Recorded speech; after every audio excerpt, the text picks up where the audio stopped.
Hello guys, and welcome to this new video tutorial. In this video I will show you how you could easily open any action camera or any GoPro camera. So in every action camera or any GoPro camera there are those arrows or signs which shows you how you could easily open the camera. So here I have the arrow indicating to the left and the other one indicating to the up. So I will now just push this button down following the arrow and push the other one up as per the indication, and then it will easily open. In most GoPro and action cameras you will find a little white plastic border which sticks to that black plastic stuff.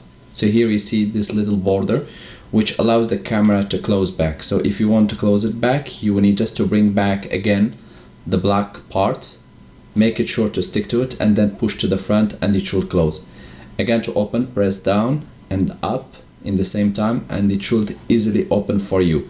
So before you proceed with this, make sure to check your camera, where are the arrows and where they indicate or to which direction they are going, so that you can open it. This is another recording from another angle. So as you can see, one is indicating to the right and one is indicating towards me.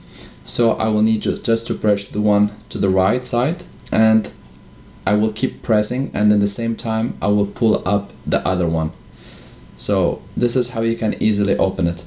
I hope this video tutorial was helpful to you guys. If you are still facing problems with any model of GoPro camera or with any action camera, leave us a comment and we will do our best to help you. Thank you for watching, and talk to you soon in a new video tutorial.